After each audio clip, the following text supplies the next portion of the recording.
So if we know that loneliness is a killer, it's equal to smoking 15 cigarettes a day, and we know that we need to have connections with people, how do we form connections? A Pulitzer Prize-winning journalist, author of several bestsellers, The Power of Habit and Smarter, Faster, Better. Please welcome Charles Duhigg. So 2013, Power of Habit comes out, and that's the same year I won the Pulitzer Prize for this work I was doing at the New York Times. And it was definitely the hardest and maybe one of the worst years of my life. Really? Like, you couldn't pay me enough to go back to that year and relive it. I had won the lottery twice, and the only future was downhill. Supercommunicators tend to ask 10 to 20 times as many questions as the average person, but it doesn't feel like an interrogation. There's questions that are so fast that we don't register them as questions, but what they're doing is, again, they're proving that we want to connect. Vulnerability tends to be the loudest expression we can make. If someone is saying something vulnerable, we cannot help but listen to it. How can these principles really help put an end to the loneliness epidemic that we are seeing in the US, but also in the world? It is a fantastic question and probably the most important question to be thinking about right now, right? Welcome back, everyone, to the School of Greatness. Very excited about our guest. We have the inspiring Charles Duhigg in the house, who is a Pulitzer Prize-winning reporter, author of the #1 New York Times bestseller, The Power of Habit, which has now sold almost 10 million copies, and author of the new book, Supercommunicators, How to Unlock the Secret Language of Connection. I'm super excited you're here. And I wanted to start with a quote before we dive in. Okay. I saw this quote about the current loneliness epidemic that's happening in the world, but specifically in the US. And this was from I believe the general surgeon, who said the lack of social connection poses a significant risk for individual health and longevity. Loneliness and social isolation increase the risk for premature death by 26% and 29% respectively. More broadly, lacking social connection can increase the risk for premature death as much as smoking up to 15 cigarettes a day. Poor or insufficient social connection is associated with increased risk of disease, including 29% increased risk of heart disease and 32% increased risk of stroke. Furthermore, is associated with increased risk for anxiety, depression, and dementia. And I wanted to start by asking you to reflect on that. And I'm curious, how can the principles in supercommunicators, how can these principles really help put an end to the loneliness epidemic that we are seeing in the US, but also in the world? It is a fantastic question and probably the most important question to be thinking about right now, right? So there was this study that was done called, they now call it the Harvard Adult Happiness Study. Yes. You're probably familiar The with it. Longest longitudinal study that's ever been done. And it started over 100 years ago. It was actually called the Grant Study at first because this guy named Grant gave money to start it. And they started following all these people, originally just students at Harvard, but then people who lived in tenements in Boston. And as everyone got married and had kids, they started following them. And they had these hypotheses. And what they wanted to figure out is, what is the correlate with future success and happiness, and most importantly, longevity, health? And they had these hypotheses. Again, this is like the 1910s, 1920s. They were like, if you have a two-parent family, you're probably going to live longer than if you have a one-parent family. If you go to Harvard, you're probably going to live longer than if you didn't go to Harvard. And they studied all this stuff, what careers people have, what they eat. And they found ultimately there was only one overwhelming thing that determined whether people were happy and whether they lived a long time, longer than average. How many connections they had to other people, particularly when they're 45. So there's nothing magical about 45, except that they would look at people at 45 and they found if you had twice as many friends, like people that you're actually engaged in a relationship with. Like meaningful relationships. A meaningful relationship, right. If you have twice as many of those people in your life, on average, you will live up to 20 years longer. Wow. And by the way, you'll end up being more financially successful. So then the question becomes, okay, so if we know that loneliness is a killer, it's equal to smoking 15 cigarettes a day, and we know that we need to have connections with people, how do we form connections? And part of it, as you know, we were talking about sports, you're an athlete, like part of it is you can go and do things with people, you can be on a team together, but the number one way that we create relationships, that we create connections, is through conversation. Yes. And what's interesting is you don't have to have a conversation every day. One of my closest friends is a guy I talk to every 6 to 7 weeks. But every time we talk, we have a real discussion. And I feel as close to this person as anyone on earth. Yeah. And so then the question becomes, okay, so what is it? And we're living through this golden age of understanding communication because of advances in neuroimaging and data analytics. And so now we know what has to happen in a conversation for people to feel close to each other. And that's the answer to the loneliness epidemic, is empowering people. But why do people struggle so much with, I guess, building relationships? Is it they don't have the skills of communication? Is they don't have the courage to communicate? Is it they're afraid of rejection or embarrassment or not being liked or loved by someone? Why are so many people isolating, you think, more than ever? I think there's two things. First of all, just the internet has made it easy. Like, you can stay in your house now, right? Whereas before it was more boring. Yeah. So that's part of it. But I think the other thing is exactly what you just said, which is people don't know what the first step is, right? It used to be that you were in public school in America and they taught you how to have conversations. Yeah. There was classes. Debate club, home ec, right? They would send young women off to finishing schools where basically you learned to be a conversationalist. I'm not saying we should return to those days, but it was something that people saw as a virtue. It's teaching social skills. That's exactly right. We don't really teach social skills unless, as parents, like you were talking about before we started, creating those environments and exercises and experiments or games for your children to put themselves out in public at a restaurant or ask someone for a favor or, just put themselves out there. Yeah. And so the thing is that I think most of the people, they are scared and they are anxious and they are uncertain. And the answer is that there's actually, so nobody's born a super communicator, right? What is a super communicator? Super communicator is, the easiest way to say it is, it's the person you call when you're having a bad day who you know will make you feel better, right? Like, for me, it's a guy named Greg. Like, I give him a phone call and I just know he's going to make me feel better. He's going to make me feel listened to. He's going to make me feel happy. Another guy named Donnan. And do you have someone like that? Like when I Sure, Matt. Okay, Matt, right. Exactly. And so for you, Matt is a super communicator. And Matt is probably a super communicator for other people. And you're absolutely. a super communicator for other people. That is not an inborn trait. It's not like Matt was born under a different star or he has some special charisma. It's probably that Matt has learned how to communicate, oftentimes by failing to communicate, or oftentimes by feeling like he's left out and paying attention to how other people behave and sort of just noticing a little bit more what's going on. What we know is that anyone can become a super communicator because it's just a set of skills that any of us can learn, the same way we can learn to read. But as a society, we have not said that's an important set of skills for a little while. And I think that with the Surgeon General and others coming out, we're beginning to say, right, actually, this is critical. Is there a difference between super communicators and super connectors?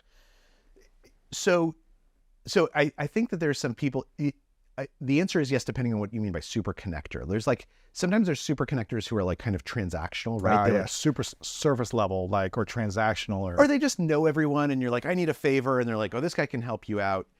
Now, that being said, when we communicate, and this is one of the things that we've learned in the last 10 years, you and I having this conversation right now, we're totally unaware of this, but our pupils are dilating at the same rate. Our breath patterns are actually starting to match each other. Most importantly, if I could see inside your brain and you could see inside mine, what you would see is our brain waves start matching each other. Really? This is what communication is. Communication is, I have a feeling or an idea, I describe it to you, and you experience to some degree that feeling or that idea. And it's actually reflected in your brain. Literally the neuroscience, the neurochemicals, you feel what you're feeling. That's exact. It's called neural entrainment. And it's the core of communication. Really? So when that happens, and again, evolution has hardwired this into our brain, when we're neurally entrained, we feel closer to each other. We feel connected. We feel connected. So you could be a super connector because Matt is a super connector because he's so good at making you guys feel like you're in sync. Right. Interesting. But the way he's able to do it is through communication. Through communication. Yeah. That's interesting. And it probably, the better you can learn to communicate and someone feels understood with your communication, Yeah. the stronger the connection and the stronger ability to create together or to make things happen together as well. Oh, And absolutely. the more surface level the communication, I'm assuming, or the less alignment that you have with one another, the more unlikely you will create something unique or special or powerful together. That's exactly. And so let's talk about what super communicators do. Like when you're talking to Matt, let me ask you a couple questions about Matt. And is he like a friend who lives here? Yeah. His Okay. COO of the company, best friend. Okay. Yeah. So Play college football together. Yeah. So when you talk to Matt, does he laugh a lot? Do you guys laugh together? We laugh a lot. We play a lot. I'm playing more with him. You know, I'm more jokey, but yeah, he laughs with me. Yeah. But is he the funniest guy? Like if you were like, who's going to be a stand-up comedian? He's not the funniest guy. Right. He's the middle child. So he's kind of like always learning to navigate both sides, Yeah. you know? Okay, so here's another question. I'm certain if you ask him advice, he gives you good advice. But if you were like, is he your most genius friend? Is he the guy who like... He knows a lot about it. He knows a lot about everything, like a little about a lot. Right. Right? Right. But he's probably not the smartest person I know, but he's the most rational person I know.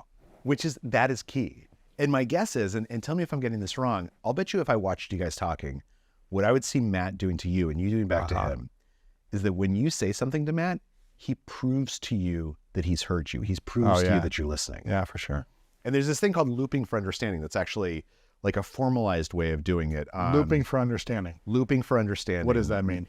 So looping for understanding has these 3 steps, and it's particularly useful if we're in a conversation where we're in conflict with each other. So they teach it in the Harvard negotiation program and in law schools. And what you do is if you want to prove to someone that you're hearing them, which is critical if you are in conflict, is first of all, ask a question. And there's specific kinds of questions that are powerful that we can talk about. Okay. Step number 2 is repeat back what that person said in your own words. Not what they said exactly, Right. but how you interpreted it. How I'm hearing you, what I'm hearing you say. And then step number 3, and this is the one we always forget, ask if you got it right. Interesting. Now, I'm guessing, and tell me if I'm wrong, that if I was watching you and Matt, that you say something to Matt kind of meaningful, and Matt is like, you know, man, like, I totally hear you because it sounds like you're feeling down and it's been a tough day, and that you need to make it through this.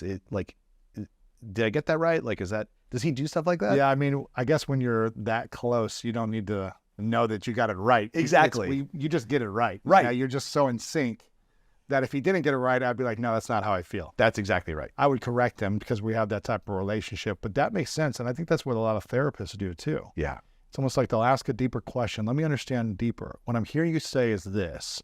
Does that sound about right to you? And I know that you've spent some time in therapy. How does it feel when that therapist does? It feels incredible. It feels magical. You feel heard. You feel like someone finally understands you. Yeah. And being understood allows you to feel, it's a safer feeling. Now, my friend Jay Shetty says that learning to be misunderstood has been a superpower for him, not having people understand him. Not everyone's going to understand you, but I think when you have relationships where people do understand you or see where you're coming from, it makes you feel safer with them. Yeah. That type of communication. Evolution has developed a reward sensation from feeling understood and feeling connected because that's what helped our species survive, right? The early ancestors who said, like, I want to take care of my young because I feel a bond to them, or I want to pair off with this community and invest in this community, they're the ones who made it. Right. And so we have this inborn need and desire and sense of reward when we feel understood. That being said, if I'm saying something, even if you're listening closely, I might not pick up on it unless you tell me. Repeat it back in your words and say, did I get this right? Yeah, and that's kind of formal. Like, it can be more casual, like it is with Matt, which is to say, like, I hear what you're saying. Like, that's so interesting. It reminds me of this thing. Yeah. Like, to show that I'm hearing you, which you're very good at. Like, I've watched the show a number of times. Like, you do this almost Practice automatically. it. Yeah. Practice it. Well, it's also like, we were talking off camera a little bit about how I speak for myself. I grew up feeling like I didn't have any friends, right? That was the feeling, whether that was 100% true or if it was the story I was telling myself, it just felt like I didn't have friends for a long time. Until I was like 14 and I started to get more athletically like confident and have like skills and, you know, add value to teams, like then I started to feel like I had friends. And it was almost like because I didn't have this, I wanted to find any way to feel like, okay, what's it going to take for this person to connect with me? Yeah. Oh, I heard that they're having a bad day. Let me check and ask them what's going on and how can I help them? Oh, this is what you're going through. And then you see, oh, someone's listening to me. So I became really good at listening. That's interesting. Because I didn't have a lot of friends. And so I would just ask people questions. I also never felt confident being like the center of attention and having all the funny stories or like knowing what to say or knowing anything to say because I didn't feel like I was intelligent.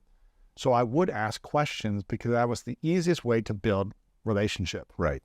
Not by having all the answers, but having the right questions build the deepest relationships for me. Not by being the smartest, funniest, best looking or whatever, but by being interested in other people made me more interesting to them.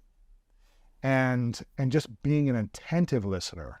Yeah. Like you said, this goes into looping for understanding. I didn't know this was a thing. I was just like, oh, it's working. Let me ask more questions. Yeah. Let me get deeper. The deeper I would ask the question, I really rarely ever ask surface level questions. If it is, it's like I quickly go deep just because I can't stay there. It just doesn't feel right. So the deeper I go into more questions, people feel like, wow, no one's really asked me these things. Right. Huh, they must care in a different way. Yeah.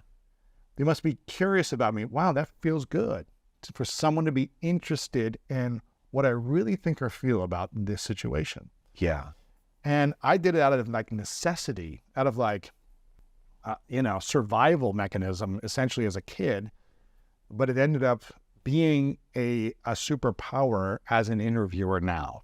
And probably as a human, right? Sure, yeah. And by the way, the fact that you weren't good at it is something you have in common with most other people who are consistent super communicators. This is one of the reasons we know it's not an inborn characteristic, is because if you talk to people who are the best communicators and you say, have you always been a great communicator? They'll tell you no. As a kid, I felt lonely. I felt like I couldn't connect with people. I felt like I didn't have friends. Or my first job, they made me a manager and I completely screwed up. Yeah. The reason they become a super communicator consistently is because they've just thought a little bit harder about it. Usually because they have to, usually because they screwed up and they're like, I don't want to screw up again. And it's just thinking a little bit more about how communication works that allows us to really connect with other people. So how does communication really work? Are there different styles of conversations? Yeah. So this is one of the big insights. And then I want to get back to questions because I think it's really important. One of the big insights from the last decade is that we tend to think of a discussion as being about one thing, right? We're talking about my book, or we're talking about, whether we should send the kids to this school or that school, or where we should go on vacation. But if you look at the conversation that happens, the discussion, what you'll see is that there are multiple different kinds of conversations in that same discussion, in that same dialogue. And most of them fall into one of three buckets. There's usually a practical conversation, which is a conversation where we're trying to figure out actually what we want to talk about and how to talk about it, but also maybe we want to fix a problem or make a plan. It's practical. It's using the frontal cortex of our brain. There's a second kind of conversation, which is an emotional conversation. And if I come into you and I'm telling you about where I am emotionally and you suggest a solution to me, I'm going to be like, people don't like that. You're a jerk, right? Right. Because when you're having an emotional conversation, you want to share how you feel and hear how other people feel. You do not want to necessarily solve the problem. This is where you hear all the, the stereotypes of how men in married relationships struggle to relate or connect to their wives because they're more solution oriented. Not everyone, but it's what you hear. The stereotype is they're more trying to fix the problem of an emotional feeling that someone's having versus being comfortable sitting with the discomfort and just saying, I'm here for you. Yeah, it's saying, I hear you, right? That's like solving the problem. That's exactly. If men understood that you just doing that is solving the problem and sitting in the uncomfort of that, but that's a hard skill to learn. It's a hard skill to learn. It's a hard skill to learn. And then the third So that's the second one, the emotional conversation. So there's a practical, emotional, and the third one is a social conversation. And that's about how you and I see ourselves in respect to society, how we think society sees us, how we get along with other people. And so one of the things that we've found is that exactly what you just said, that what's known as the matching principle within psychology, that if I'm having an emotional conversation and you're having a practical conversation, they're both legitimate conversations, but we won't hear each other. Like I'm going to say something emotional to you. You're going to try and fix my problem in a practical way. And I'm going to be like, A, you don't hear me. And B, I don't hear you. Like I'm not paying attention to your solution. It's going to create more miscommunication. So how do you know which one you're in? So through deep questions. And what supercommunicators do is they match the other person and they invite them to match back. And so how do we do that? These deep questions, which is exactly what you just said. A deep question is a question that asks me about my values, my beliefs, or my experiences. And as you mentioned, like a deep question might not seem deep. So if somebody says, what do you do for a living? Oh, I'm a lawyer. Oh, really? Do you love practicing the law? Like, did you always want to be a lawyer? Like, what made you decide to go to law school? Those are easy questions to ask, but all three of them are deep questions. Right. Because what I'm asking you, like, what are the experiences that led you to where you are today?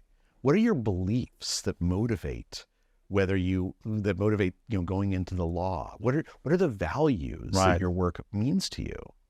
And when you answer that question, you're going to tell me so much about yourself. And then if I'm prepared for this, I can listen. Because if someone says, oh, I went to law school because like it was really important to me to have a steady job, and I knew lawyers, there's always work for lawyers. And so so this person is in a practical mindset. And if somebody else says, I went to law school because I saw my dad get arrested and I wanted to fight for the underdog. Wow. That's emotional. That's emotional, right? Wow. And so interesting. So just and by the way, the same person might answer that question both ways, depending on what how they're feeling at that moment. But now I know, like, oh, I can match this person emotionally, or I can match this person practically. And there's a kind of hear it, and you can sometimes just ask. In schools, they teach teachers that when a student comes up and they're upset, they should ask them, do you want to be heard? Do you want to be helped? Or do you want to be hugged? And those are the three kinds of conversations. And it just feels... Yeah. What do you need? It's essentially, what do you need without saying, what do you need? That's exactly. If you can learn to listen and then ask a deeper question, you'll understand what they need based on these three levels, I guess, of practical, emotional, or social conversation. That's exactly right. And if you have trained yourself to understand how to be a super communicator and practice it, you're going to feel like a hero to everyone you connect with. You're going to feel like, wow, Charles really understands me and really gets it. And he's just so easy to talk to every time I talk to him. It's going to make you more likable. Yeah. More opportunities are probably going to flow your way. You're going to be more top of mind for people in the future when something comes up in a positive way. They're going to come to you. All these different things are going to happen. I guess you're going to have to learn how to create certain boundaries if they're, coming to you too much or using you or whatever it might be. Yeah. But those are good problems to have. Yeah, exactly. Right? Everyone wants my attention. I'm too popular. Yeah, exactly. And I find that it's also when somebody asks you what you want out of a conversation, it feels really good. Like I might come home, and sometimes I come home and I'm like upset about work and I'm complaining to my wife, and she'll say, okay, do you want me to solve this with you, or do you want me just to listen? Right. And vent or whatever. Yeah. And until that moment, I didn't know what I wanted. But when she asked the question, I'm like, oh no, I want you to listen. Like, I don't want a solution. Yeah. Like suddenly now I know, like, oh, the way I feel better is just by venting. Right. Yeah. Exactly. I can be that way too sometimes. You say in the book that all conversations are negotiations. Can you explain what that means? So they're what's referred to, particularly at the beginning of a conversation. We usually have what's called a quiet negotiation. And it's important. Oftentimes people hear negotiation and they think of a negotiation where the goal is to win. A quiet negotiation is very, very different. The goal is not to win. The goal is simply to understand what the other person wants. That is the win, I guess. Yeah, that's the win, right? That's the win. But I don't have to defeat you. Right. But we can win together. So when I came in today and I sat down with you and we were kind of chatting about how our lives are going, we signaled to each other a bunch of stuff. Like we signaled that we were casual with each other, that we like each other. Yeah. We signaled that it was okay to interrupt each other. Mm-hmm. We signaled that that we didn't have to do looping for understanding. Like you can hear that I'm listening to you and I can do the same. there's all these small cues that we pick up on. Now, imagine if we had come in and I had sat down and you were like, hey man, what's going on? And I was like, well, it's good to see you today. Like, whoa, allow me to tell you about myself, right? Yeah. I mean, and we've had that, like people. I had this last week with someone who was here. I won't say who it was, but I was trying to be, more playful and open and, flexible. And they eventually got there. But in the first 10 minutes, I not intentionally interrupted, but I just kind of added to something and I, followed up with a question while they were still finishing something. But it's kind of how I do a lot of things. Yeah. And he goes, make sure you don't do that with the next person. He kind of cued me, let me finish first. Right. I was like, okay, well, I'm gonna make sure I let him finish. Yeah. Before I add something. Yeah. Okay, cool. I know what the rules are now. Yeah, right? now I know the rules. Yeah. And he was kind of like, hey, it was like, right. it was kind of playful, but it was kind of like, Yeah. okay, I don't know him, so I was like, Right. okay, all right, I want to make sure we get a good interview, so Yeah. I'm gonna play by your rules. Well, and oftentimes what happens at the beginning of a conversation, even without us recognizing we're doing it, is that we conduct experiments. Right. I might say something casual to you, and then I pay attention. Do you Do you laugh back? I might interrupt you, and if you say don't do that again, I'll notice, right? And the thing to remember is that I don't think it was not a mistake that you did that. It was not even a failure. Because the whole point of a conversation at the beginning is to work out those rules. Experiment with it. And if every, my wife is a scientist, if every experiment is a success, you're a terrible scientist, right? You want to do experiments that fail and succeed. That's when you're learning. And the fact that this guy told you that, it means that he actually told you something about how he communicates. He likes, yeah. Yeah. And as an interviewer, I don't know if you do this when you're doing research or interviewing people as well. For me, I like to tell people when they ask me about interviewing or podcasting, this is my 11th year now of doing this show. It'll be 11-year anniversary, probably when this episode comes out. I always tell people that the pre-show is the show. Us talking for 10 minutes before we turned on the camera really determines a lot of how successful or unsuccessful the episode will go. Or the energy or the flow is based on the connection when someone enters the door, the experience and the environment you create for them, whether that's you or the actual environment, your ability to see them before going on, and if they feel heard and seen. Yeah. That is the show. And vulnerability, right? 100%. And I think so there's another idea that's really critical in the book and that is critical to what we've learned in the last decade, which is known as emotional reciprocity. That when I show you something vulnerable, you need to show me that you've heard it. But if you share something vulnerable in return, we will feel closer. Really? We really can't, it's like hardwired. We can't not feel closer. So one person shares something vulnerable and the other one does not at least show empathy, even if they don't share something vulnerable about them, but if they show some type of... Well, so showing empathy is a form of vulnerability. Okay. Right. Good. So if you say my dad passed away and I say, oh man, I totally understand. My aunt died 12 years ago. Right. That's not empathy. That's not empathy. I'm trying to steal the spotlight from you. I'm not trying to share it. But if you said, my dad passed away and I said, oh man, I know how hard that is. I'm really sorry. And I've struggled with it. I'm sure you are if you want to talk about it. Right. That's all it takes for me to reciprocate that vulnerability and to say to you, I welcome your vulnerability. I'm trustworthy with it. And more importantly, I'm willing to go there with you. Right. That's when all of a sudden we know the rule. We know the rules of this conversation. We know that. And when we were talking before the show and, I asked about Martha and I asked about your life and you're very open and you're very easy with your vulnerability. And just hearing that, it tells me the rules, right? That you can be open. Yeah. It's a safe this is a space, conversation where we can be honest where we can be honest and real. And once you have that, you're exactly right. The rest of the conversation is so much easier. Absolutely. Yeah. A lot of it is the first interactions you have with someone and kind of experimenting so you can understand the rules, the quiet negotiation. What are the rules of this dialogue going to be? Yeah.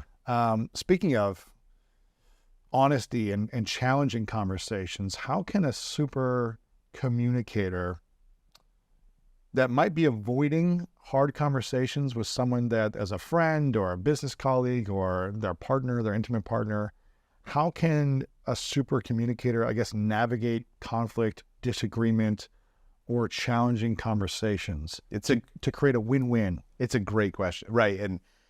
And there's a couple of chapters on it, and it is sort of one of the biggest questions. And this is particularly in the last couple of years.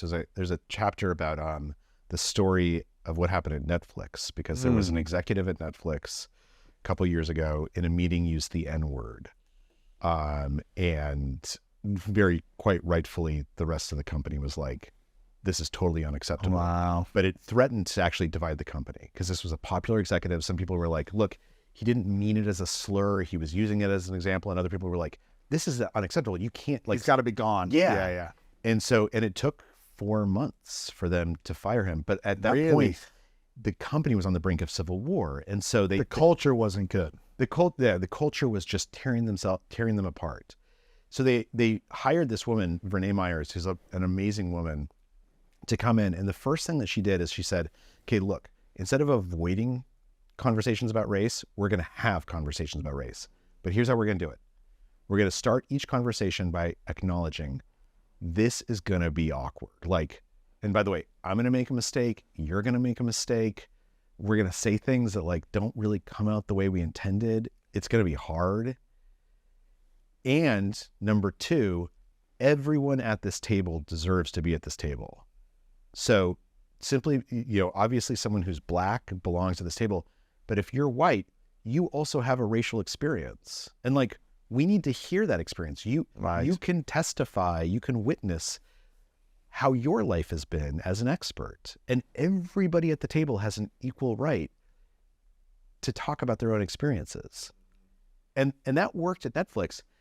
It actually worked really well. It brought the company back together. Now, when that tough conversation you're having with an intimate partner or with a business partner where there's some conflict there, think about how differently it goes if you sit down and you say, something serious I want to talk about. Let me just acknowledge this is going to be, like, awkward, and I'm going to say some things that, like, they're going to come off dumber than I mean them. Yeah. And I'm just going to ask for your forgiveness in advance. And my goal here is to, like, really understand where you're coming from, because you belong at this table as much as I do. Yeah, there's like three things that happen there. One is courage and vulnerability. Mm-hmm.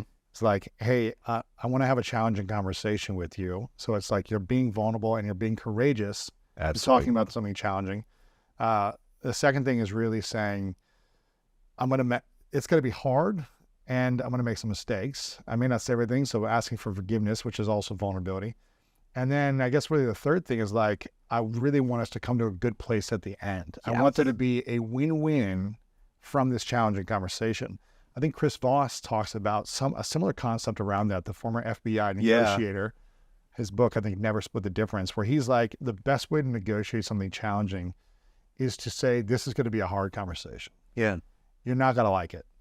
Starting with something around, saying it as it is, as opposed to skirting around the challenge, is at least setting an expectation.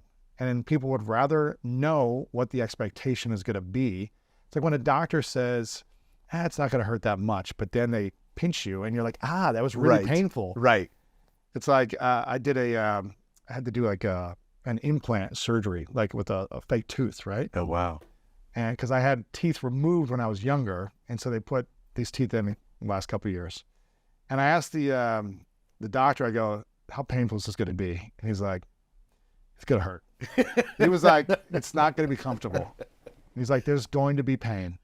As opposed to, I really wanted them to say, like, it's not going to be that bad. You're going to be fine. But he goes, it's going to be uncomfortable. It's going to be painful. And I was like, I don't like knowing the anticipation of the pain. But when the pain was happening, it wasn't as bad. Yeah. It was painful, but I met the expectation because he communicated clearly. Exactly. And so it made me trust him more. It made me feel safer because I knew what to expect. And so when you're talking about this, like having this, I guess, directness of like, hey, this is going to be a hard conversation for me, maybe for you, but I want us to win at the end of this. That's totally, and that's key. I mean, the last 5 years, like there's been a lot of conversations about race, right? And the difference between going in and saying, I want to acknowledge up front that you as a Black woman have had very different experiences than me as a white man.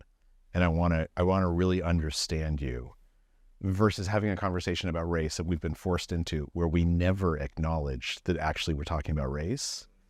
That first conversation goes so much better. And the same is true of gender, of religion, of politics. Like, when you sit down with your crazy uncle at the Thanksgiving table, like if you say to them, like, Mike, like, we have a difference of opinion, but like, I really want to understand where you're coming from. It changes the entire dialogue. Yes. When you were doing the research for Supercommunicators, what was the thing that stood out to you the most? That you either were doing well and it was a confirmation to what you were doing, or something you realized, oh, I've had this whole thing wrong. And a lot of people have this thing wrong. And if we just started doing more of this, there would be a lot more harmony in relationships. I think the biggest thing, two things.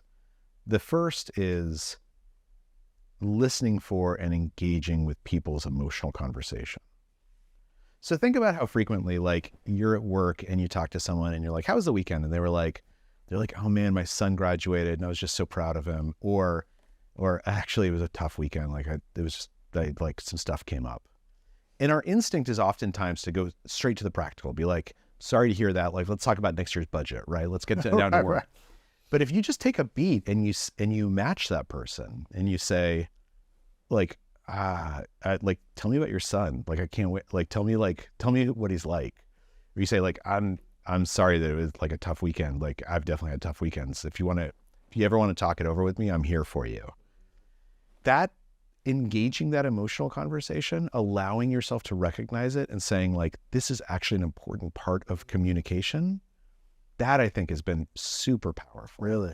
Yeah. Just because I think in 2017, I was at the New York Times and they made me a manager. How was that? Well, I thought I would be great at it. I was like, I have an MBA, I've had bosses before. Yeah. And I was okay at the logistics part of it. I was a terrible manager. Really? I was so bad because of the communication part. And usually what it came down to you're is, a writer, you're a journalist. I you're know. This award-winning expert at this. Believe me, it caught me off guard too. And again and again, the thing that happened was that somebody would come and they would basically say, I want to talk to you about something emotional. And I would treat it as something else. You went right to practical or something. Or social or like problem solving. Yeah. And if I had just slowed down and said, okay, look, just tell me how you're feeling. Like, I just want to like understand how you're feeling and hear it. It would have changed everything. I would have been such a better manager. Mm. So that's the first thing that has really shaped how I communicate. The second thing is, so humans' superpower is communication, right? The reason we survive as a species is because we can communicate. The reason why we've thrived. And we have instincts on how to communicate. And the other thing I've learned is to be a super communicator means learning some stuff, right? Learning tools or skills. But the goal of those tools or skills are actually just to remind us of what our instincts are. Because our instincts are really, really good. Yeah. And when we screw up, it's usually because we don't listen to our instincts. We don't listen to our gut. Yeah. Yeah. Instead, we're like, well, I'm supposed to behave this way. I'm supposed to be a macho, or I'm supposed to be X or Y or Z. Instead of like stopping and saying like, what am I authentically experiencing right now? Because if you share that, you're probably going to connect with the other person. Yeah. So I've tried to indulge that more. Wow. That's cool. Yeah. We talked about looping for understanding. We've talked about deep questions. We've talked about the 3 different types of conversation. Yeah. I'm curious about how to have a conversation that turns into abundance of opportunities for you. Is there a way to draw from your work in this book that people could say, if I just started doing this thing, it would unlock a level of abundance, financial abundance, better opportunities for me? is there a certain style of conversation I should be having, a way I should be listening that unlocks abundance? Is there anything from your research that talks about that? So let me ask you a question, because I know that this podcast started with you looking for mentors, right? You going out trying to learn. Yes. So when you approach someone before you're you're like a young guy, you're reaching out to these like very successful folks. What do you do that gets them to take some time to tell you their insights? You mentioned something in this book that I think you're going to be referencing here in a second, which is about really creating relatability on different things from either the past or whatever it might be. And so originally I would reach out to people through LinkedIn. This is in 2007, 8, and 9 for my other business that I had. And I would reach out to them, leaders in kind of like the local community in Columbus, Ohio, CEOs and executives. And I would email people originally and just say, hey, I'm inspired by what you've done. Can you help me with some advice? Type of conversation. Yeah. And I wouldn't give them any responses. Maybe a couple of like, hey, I have no time for you, or not right now. And then I started just experimenting other things. And I started really researching the person I was going to be messaging and emailing. And on LinkedIn, you could see where they went to school, different clubs and associations they're part of, awards, hobbies, interests, also different connections that they had with you, second and third degree. So I started saying, well, let me try to find different things we have in common. And in the first sentence or two, I would say, hey, Charles, I see we both live in New York City, whatever it is, any commonality at all. Right. I see we and 9 other million people, exactly. right? Yeah. We're both, we're both authors. I've written a book. And I see that you like running half marathons, and I just ran my first marathon last year. Whatever it would be, I would try to find 3 levels of commonality. Yeah. And when I started to do that, it was almost like every person was replying to me, and everyone would give me an hour to either jump on a phone, meet in person, like whatever I asked, they would give me time. Now, based on that conversation of time and how I showed up and my being genuine and asking the right questions, that determined what was going to happen next. But it was got my foot in the door to at least have a conversation by creating that level of common interest from shared experiences of past. And the better I got at researching and understanding based on a profile and able to communicate our shared interests, the more people wanted to connect with me. So here's what I hear you saying, Yes. and tell me if I'm getting this right. Because if you email me and you're like, we both live in New York, we both run marathons, I'd be like, it's more direct to what the person's doing. Or let's say it is more direct. Let's say like, I see that you're on a softball league. I played softball. That's actually not like, there's no reason that I'm necessarily going to reply to your email because we both love softball. That's but true.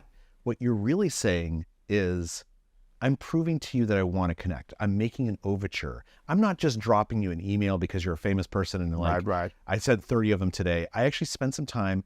I'm making what's known as a bid for connection. So one of the things that Supercommunicators do is they make these bids a lot, oftentimes without us realizing it. When I asked if Matt laughed a lot, one of the things we know is that Supercommunicators laugh much more. I saw that in the book too. Yeah, but they don't laugh in response to things that are funny. They laugh just because they want to show you that they want to connect. Interesting. And when you laugh back, you're showing you want to connect back. I think you had some research in there or something. It was like, I can't remember what those percentages, but most people just are laughing, not because there's something funny, right? 80% of the time we laugh not in response to humor, but to show someone else that we want to connect with them. Wow. And when they laugh back, they show us that we want to connect. The other thing about Supercommunicators, and I love that you mentioned that when you got together with them, you asked the right questions. Supercommunicators tend to ask 10 to 20 times as many questions as the average person. But it doesn't feel like an interrogation because a lot of the questions are things like, oh, that's interesting. Tell me about that. Yeah, tell me more. Yeah, tell me more. Like, how did that work like that? Yeah. Yeah, what did you think about that? Why'd you do that? There's questions that are so fast that we don't register them as questions, but what they're doing is, again, they're proving that we want to connect. Showing interest. Showing interest, showing listening, showing that I am opening myself. There is this thing about vulnerability that vulnerability tends to be the loudest expression we can make. If someone is saying something vulnerable, we cannot help but listen to them. Wow. right? All of reality TV is based on this principle, right? Like, our brain is hardwired so that when we see vulnerability, we have to stop and listen. Wow. And when you say to someone, I see that we both love softball and like, can I have a couple minutes? You're exposing a vulnerability and they listen to it. Interesting. And it makes you seem trustworthy. So that's the thing that I would say is that the thing that creates abundance is to put those bids out there, to make that first offering, and to laugh at someone's joke, to show them you want to connect, to ask them a deep question, to say like, you know, like, I understand that you probably don't want to talk to someone like me, but like, I've done a little bit of research about you and you just seem so interesting to me. Like, can I just ask you a couple of questions? Right. That vulnerability, that authenticity, we hear that. Yeah. I understand you're probably the busiest person. You probably have no time for someone like me. Right. I would just love to be able to ask you like 2 or 3 questions. Absolutely. And by the way, You're probably going to say no, but you know, I'm just. And by the way, we both went to this high school, right? Like, Right, it's just something. by the way, It's something. is something. By the way, the fact that we both went to that high school doesn't mean anything, but the fact that I looked up what high school you Exactly. went to shows that I genuinely want to connect. And it's fascinating. I don't know if you're like, where did you go to college? I went to Yale. Yale. Yeah. I don't know if someone reached out to you who's like, I don't know, 24, who just graduated Yale, who's like wrote at the Yale newspaper or whatever, and they reach out to you and there's just like, you know, I know that you probably don't have time right now because you've got all these things going on, but I'd love to have 5 minutes of your time. You're probably, and we both went to Yale, you're probably more likely to reply to that person than someone at Harvard who said the same thing. Right. And it's not Just because of the association. and it's because they sought me out. They know enough about me to know that we have this thing in common. The fact that I went to Yale, I haven't been to Yale in 20 years, right? It doesn't really matter. It doesn't Like- matter. It's not part of my identity. But the fact that they did the research to figure out where I went to college. So if they went to Harvard and they were like, or if they went to, Just researching. University of New Mexico, and they say like, I saw that you went to Yale and like, I've always admired Yale. And I'm just wondering if I could ask you a couple questions. Literally someone did this 3 days ago. No way. And I got on the phone with them and I was like, don't become a journalist. Like the industry's disappearing. But it is. And it doesn't matter what you say as much as it matters what's behind what you say, the message I'm sending. The same way that like when I ask you a question and you respond vulnerably to me, and then I reciprocate that vulnerability, we're making an offer to each other. Yes. And we're seeing if that offer is accepted or not. Right. And asking someone for advice is not an offer. Saying, I researched you and I admire you. Can I just ask you a question? That's an offer. That's interesting. I'm curious about this, Charles. You know, you 10 years ago, your life really kind of changed in a way with Power of Habit, right? Yeah. Like put you on a map in a different way. You had a successful career, but it wasn't as big of a platform as when that book came out, correct? No, it was transformational. What is it like being a super communicator before a lot of success comes your way? Kind of when you're trying to figure out life or your career or developing yourself, skills and talents, versus boom, I'm on #1 New York Times, Pulitzer Prize winner, 3 years on the Times list, 10 million copies of the book, like boom, an explosion of this world success. How does it differ to be a super communicator after and before?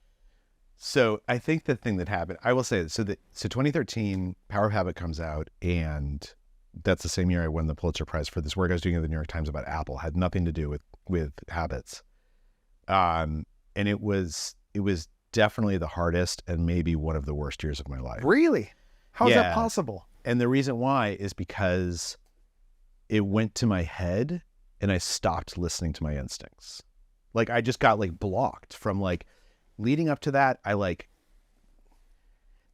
What I found was that like when people start telling you how smart you are, at some point you start believing them. And that's always like the path to ruin, right? Like luckily I have a wife who like would tell me how dumb I was. So that helped a lot. But it was a really challenging time. And I think what happened is that You had more success than ever before. You had more money, more fame, yeah, opportunities. and all that stuff was great. I feel so lucky to have had that. Like I feel so Yeah. fortunate that this happened. But it was the lowest time for you. You couldn't pay me enough to go back to that year and relive it.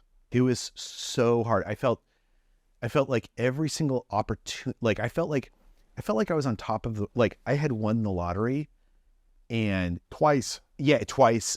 And the only future was downhill. And by the way, Man. if I don't continue winning the lottery, it's because my fault. Because like I'm a dummy. Like I squandered this opportunity. And so I got so inside my own head that I actually stopped being a super communicator, to be honest. I talked a lot more than I listened. Because everyone wanted your advice, or they thought you had all the answers, or whatever. Yeah, or because they were giving me money to go stand on a stage, and like nobody ever says like your idea is not a good idea when you're standing on that stage. It's when you're in a newsroom, or when you're with your friends, or when you're with your spouse. They're the ones who are like, that's a dumb idea. Like you aren't thinking clearly. And so so the reason I wrote Supercommunicators was because I had these experiences where I felt like I'm a professional communicator and I'm doing something wrong. And actually one night I sat down and I wrote out over the past year all the places where I felt like I had failed to communicate. So like fight with my wife that we could have avoided, manager at work and not doing a good job, not doing right by my team, my kids coming to me and like, you know, clearly wanting to like connect, and I'm like caught up in like some article I'm writing or something. Too busy or whatever. Yeah. And it's not like I was a monster. Like I wasn't doing this all the time, but as I looked at it, there was like once every 2 weeks, once every 3 weeks, there was something. And I thought to myself, like, if I'm so smart, like why am I failing at this? And so the way the book started was me calling experts and just saying like, I have this friend who's bad at communication. Can you tell me? Right. But I would say like, look, like, you know, this is a fight I had with my wife. Explain to me like what I did wrong. And that's when they started saying, actually, there's a science behind this. You can learn this science. Like you can get better at this. And so a lot of recovering from that success was learning to re-listen to these instincts that were there that the success had sort of made harder to hear. Even the words you just shared there, recovering from the success. There's so many people that want to be successful. They want to make more money. They want to have their work or their message be a bestseller. They want to get acknowledged for their work, their efforts. They want to win awards. They want bigger followings. But when you got those things initially, you had to recover from them. Yeah. It was the most challenging year of your life. Yeah. What is it about fame, money, and success you wish everyone knew about? You know, and a lot of people, I mean, you've spoken about this eloquently. Tim Ferriss has written about this.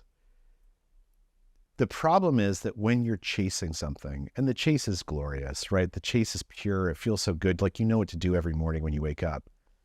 You start to think that the point of it is the thing at the end of the chase rather than the chase itself. Like you're so focused. I was so focused on winning a Pulitzer Prize. Like I like wanted it so bad. And the letdown was, I mean, I love having won it. I feel like it's a real honor. But like once that was gone as a North Star, I was like, what do I write about for the New York Times now? Wow. Like, and so I think what happens is that, was there a big hangover, emotional hangover for you? Like how long did the joy last when you won Pulitzer Prize? I don't know, 30 or 40 minutes. Like really? Like, yeah. Cause then I started stressing about like, what am I going to say in the speech? I got to thank this guy. Like, how do I navigate? Because this is the thing that people, like everyone who's listening, they're listening because they want to become better, not because they want to be best. Once you're best, like that's less fun than improving yourself, right? I mean, frankly, they're already best. Everyone who's listening to this is probably a huge success at what they do. They are successful. And the reason they're successful though, and the reason they're happy is because they wake up every day and they know I can get a little bit better. And if what you're saying is, here's the mountaintop, once you reach it, you don't know what to do next. Right. It feels like, then you need to look for a new mountain. And the real answer is just to recognize, actually, the mountain is life. Mm-hmm. Like the mountain is like, I have a great relationship with my wife, but how much better can I be as a husband? And like, I love my kids and I'm close to them, but like, how can I know more about their lives? Like, how can I help them more? Like once you stop saying there is a goal I'm moving towards, then you start to recognize like, the goal is actually what you do every day. Mm-hmm. And that's so much more rewarding. Wow. Do you think? You think I that's think right? so, yeah. I'm curious about right before, maybe the year leading up to that moment. If you could assess yourself on an inner dialogue or an inner feeling between 1 and 10, call it the self-love inner peace scale. Yeah. 10 being you had lots of love and acceptance and peace and joy inside of you. 1 being, you're miserable. Where were you that year leading up to that success? And where were you, the year or years afterwards? So leading up to it, I would say I was like an 8. Wow. It felt great. I was operating on all cylinders. I felt like I was doing good work. And then I have the success, and I felt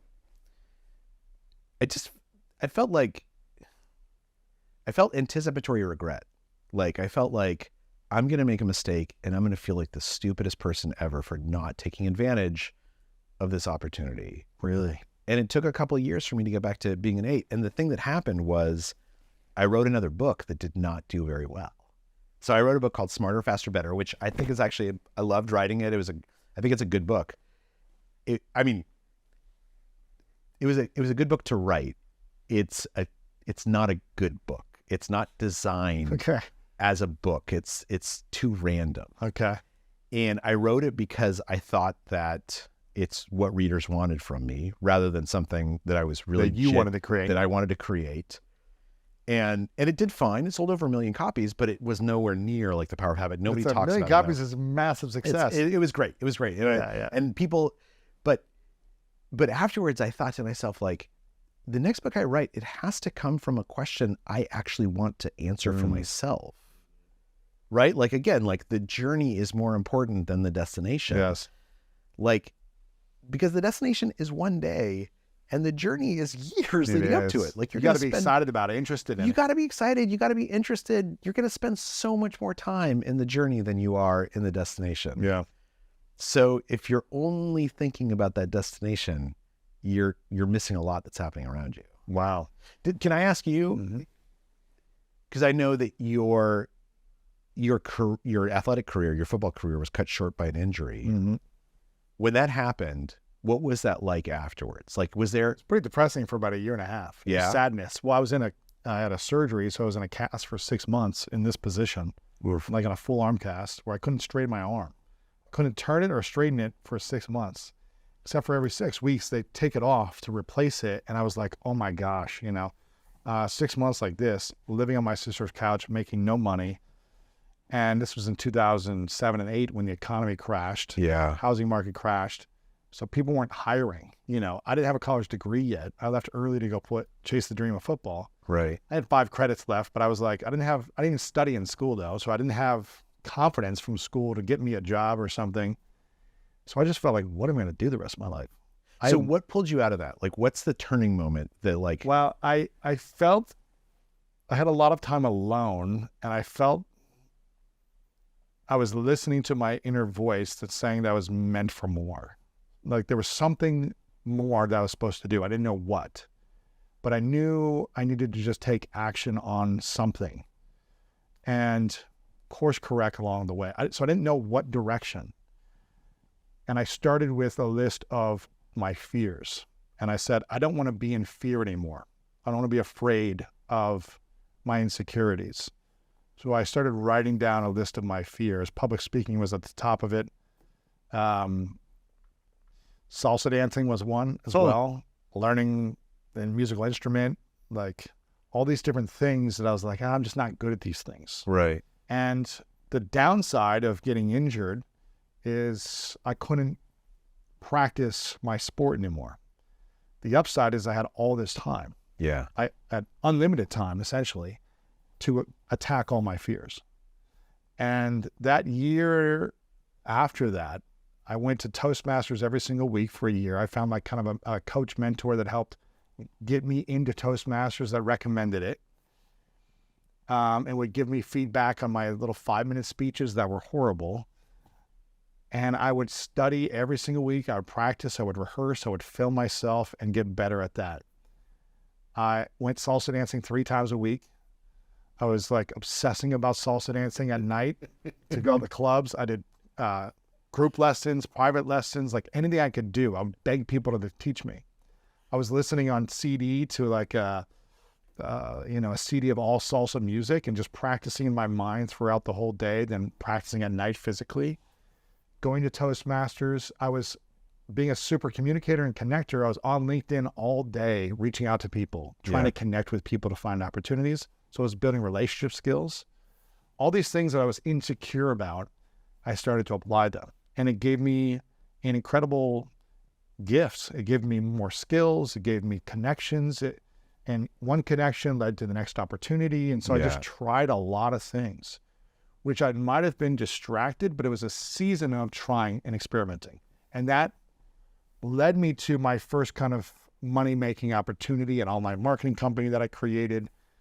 And I did that for many years until I transitioned into the podcast. Yeah. So it was kind of like, all right, let me just try a lot of stuff and then see where something takes me. And what I love about that story is that it was the things that you were bad at, you studied and you became not just good at, but really good at. That's why I say so many of these super communicators, they are people who have these periods where they were bad at communication. So they felt like they had to pay more attention to it. Yes. They had to like study how it works. Like, I mean, I say this confidently and with humility at the same time, that I can go anywhere in the world, to any salsa club in the world, and walk in randomly and look for the best female salsa dancer and ask her to dance and have an incredible dance with this person. That's amazing. Anyone in the world, because I've done it. Right. I literally traveled the world doing this to give myself these experiments. I go, what if I do this in Argentina, in Mexico, in Ireland, in France, in Australia, in New Zealand? I went around the world because I was afraid to do it. Yeah. And I was afraid of rejection. So I was like, I need to put myself in situations to be rejected. And it would be an experiment. I'm going to go in, I'm going to look for the best female dancer, and I'm going to ask her to dance with me, even if I don't speak the language. And I would get rejected a lot. And I was like, oh, that doesn't feel good, but let me just keep going. And I would make it a game. I was like, how can I get them to come up to me by the end of the night to dance with me? Because they see how good you are. You can actually dance. It's just like experiments and games, right? Yeah. And the public speaking thing, I'm going to Mexico next week to get a big paycheck to speak. And I would have never been able to do this had I not had that time to practice every single week. Well, and so what I love about that is that you've changed the definition of success. And I think that gets back to why that year after Power of Habit came out was so hard for me, is that oftentimes when we go into a conversation, we think that the point of a conversation, the definition of success, is to like convince the other person of something, right? Or to like win the conversation, or to prove that I'm right, or look smart, to feel smart, to look smart. And the real point of a conversation is simply to understand the other person. It's not to agree with each other. If you and I differ on gun control or abortion or something like that, we're not going to convince each other. But if I understand what you're saying and you feel listened to, and if you understand what I'm saying and I feel listened to, then that conversation is a success. Wow. The same way that going into a club and trying to learn to salsa dance, the definition of success is not that the best dancer in that place says yes right away. The definition of success is that you asked 7 different people and 6 of them turned you down and you persisted. Yeah. Right? I kept going. Yeah. Exactly. Or that like after writing a book and winning this prize, that my definition of success was doing work I'm proud of every day, regardless of whether it's going to win a prize or anyone's going to read it, doing work that feels meaningful to me. Right. When we find the right definition of success, it's not hard to align how to achieve it. It's just that oftentimes we haven't thought more deeply enough about what success actually means for us. Right. If someone's you mentioned kind of winning a conversation or trying to look right in a conversation, what's the best way super communicators can navigate or influence or resolve the conflict if it's just not going well? Maybe at a family, holiday thing or a relationship or whatever it might be, where it's just, this is not going well. There is this power move. And before I describe it, let me just say, not every situation has to be a conversation. Like, it's fine if your uncle is spouting off about some crazy lizard people are going to take over the world. Just walk away. Yeah. Yeah, or just be like, oh, that's interesting. And then just don't engage, right? Like, you don't have to have a conversation with everyone. When I say to my kids, I want to talk about your room. I'm not looking for a conversation. I'm looking to tell them like it's time to clean your room. Yeah. But let's say you do want to have a conversation. So what's the number one thing you can do if someone has said something to you that's aggressive or crazy or offensive to you, is to ask a deep question. And the easiest question, ask the deep question is, tell me, like, you're clearly passionate about this. Like, why is this so important to you? Like, what is it about this that's so important to you? Why? And at that point, I'm not judging. I'm not offering any judgment, right? And what that person is going to tell you is they're going to tell you not about that topic. They're going to tell you about who they are, Their values, their beliefs. their experiences. That's exactly right. Like if you're saying something, you like the Eagles and I hate the Eagles, right?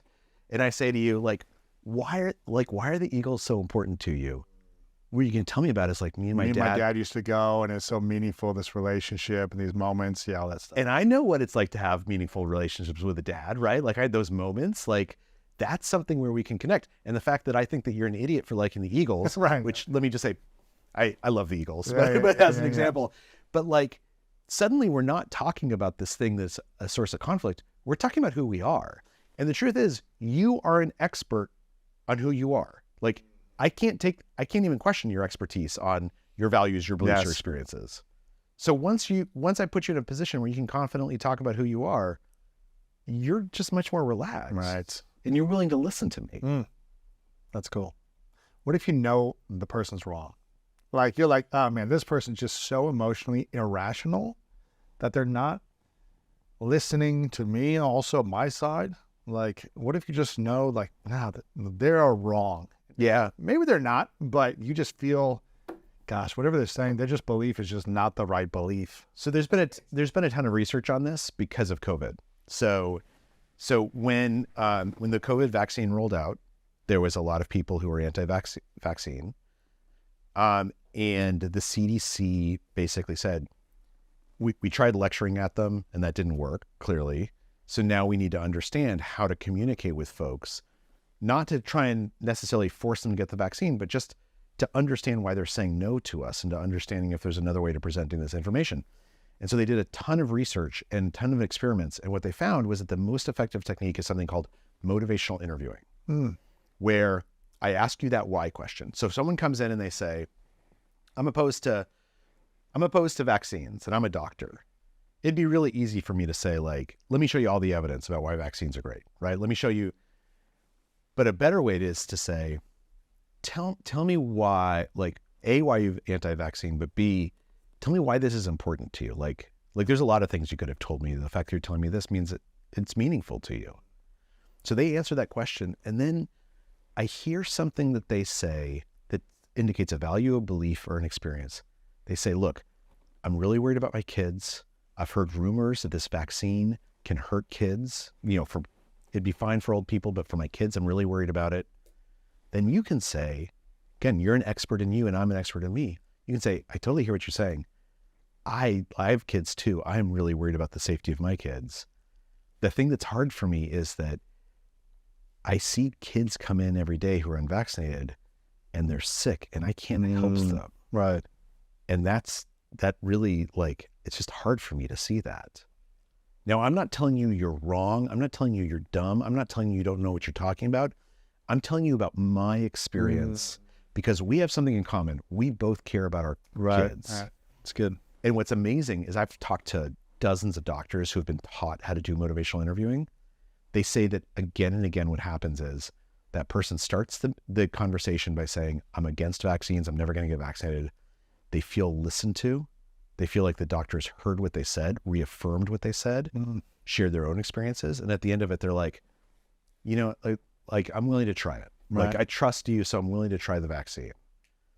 And this technique of motivational interviewing, there's been a lot of experiments in politics around using this technique. And what they find is that around gay marriage was kind of the platform that was used to try and study this.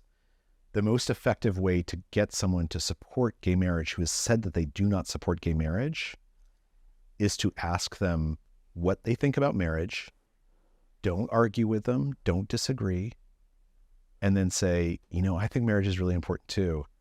And I have a friend, James, who's gay, and he loves his boyfriend. And what do you think we should do to let them experience, marriage is really important. You and I, Right. we both, what do you think we should do?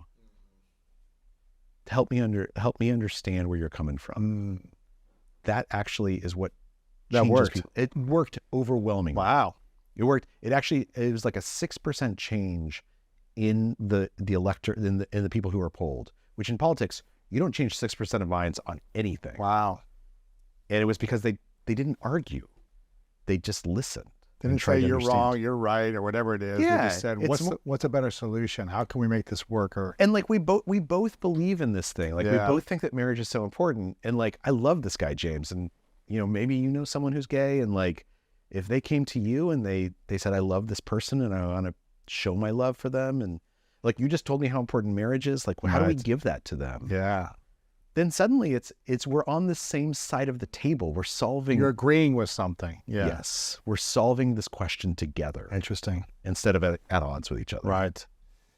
They say in marriage conflict or relationship conflict that it's never you versus the person, it's you both versus the problem. That's exactly right. And it's approaching it, okay, the problem is this. How can we solve the problem together? Yeah. Not you did this thing that I did this thing or whatever. Here's the thing. Let's find a solution. And when we're in conflict, particularly in a marriage, we have this instinct to try and control things because we feel conflict's scary, right? You want to control. And the easiest thing to do is try and control the other person. Be you're wrong. You should believe this. If you say that, I'm going to leave the room. But what researchers have found is that the way that you say, we're going to focus on the problem is instead of trying to control each other, you try and control things together, controlling when this argument takes place. Instead of doing it at 2:00 in the morning. Yeah, when you're both exhausted. Yeah, we're going to wait till 10 a.m. when we have some time, or trying to control the boundaries of the fight, right? Yeah. Instead of where we're going to spend New Year's and your mother-in-law drives me crazy and we don't have enough money, both of you sitting down and saying, okay, the thing we're going to talk about is where are we spending New Year's? Not about mothers, not about money. Let's control the boundaries of this discussion together. Suddenly you're on the same side of the table. And you might not agree with each other right away, but you feel like you are working together. Absolutely. That's powerful. This is inspiring stuff. I want people to get the book, Supercommunicators, How to Unlock the Secret Language of Connection. I truly believe that the quality of our life is related to the quality of our relationships. And the quality of our relationships is directly related to what you're talking about in this book, which is how to communicate more eloquently, more intentionally, and with better ease with other people, and really understanding where people are coming from. So if you want to have a higher quality life, make sure you get this book and understand this process. And again, this is powerful stuff, especially now when loneliness epidemic is it seems like an all-time high in the U.S. Yeah. And something that we really need to think about over the next decade of life. Are we going to get lonelier? Are we going to have less skills and tools for communication? What's that going to do to our health, our opportunities, our lack of abundance, our safety, all these different things? Learning to communicate is going to be the difference between having a miserable life with your friends and families, or being in conflict, or having a beautiful life. Yeah. Based on your ability to learn these skills. So I'm really grateful that you decided to make this your last few years of curiosity and dive into this. And I want to acknowledge you, Charles, for continuing to pursue wisdom when you don't have to. You've made a ton of money. You've won every award. You've been on the top of every list. You've sold almost 10 million copies of your books. You don't have to keep being curious and keep adding value to people. You've done a lot. And so I want to acknowledge you for taking your time to craft, create, and curate information that can help all of us. Oh, thank you. And by putting this out there, and I want people to get a copy of this book, how else can we support you right now? Where should we go to follow you or connect with you? Well, and let me just start by saying thank you. Thank you for You're welcome. having such an amazing conversation with me. Thank you for being so honest and vulnerable and real and authentic. if people do want to follow up, if they, luckily my last name is Duhigg, I'm like the only Charles Duhigg on earth. If they Google me, they'll find my website and they'll find the books. Most importantly, on my website and actually in the end notes of the book is my email address. And every single person who emails me, every single reader who emails me, I read and reply to their email. No way. Yeah. Yeah. It's over 28,000 so far. Holy cow. And the reason why is because like, you got to live what you preach, right? Like if someone takes the time to send me a note that they've put time and energy into, you owe that a debt of honor, right? You must spend like 4 hours a day just replying to people. I let them build up. So, they just spend like then I spend a Saturday. It's yeah. sort of like going through and like reading them. But I'm Charles at charlesduhigg.com. If anyone wants to reach out, I'll definitely see your email. And I would love to hear people's stories about how they communicate, like what they've found has helped them be a super communicator when they've needed it. Awesome. I love it. So they can follow you, get the book, email you. You're on social media a little bit, but you're not on there like not too much, right? Yeah, not as much as I should be. Yeah. I see you surfing and I see you travel. We were both in Japan last year. I think you were in in Japan. Were you in Japan at the same time? I saw you with the arches. I didn't post my photos, but I saw your photos there. I was like, oh, that's cool. Very cool. So people can do that. How else can we be of support and serve you? Honestly, the best thing that you can do is if you read the book or you've heard an idea that you think is powerful, share that idea with someone else. I mean, we were talking before, like if I can change one or two people, if I can make one or two people a better communicator, it's relatively modest. But if all of us make one or two people a better communicator, that loneliness epidemic goes away. Absolutely. Right? If there's thousands of people saying, I'm willing to have a tough conversation with you, I want to model for you how to do this. Like, I have a friend I haven't talked to in 6 months, and it seems awkward to give them a call, but like, I'm just going to do it because they might be feeling lonely right now.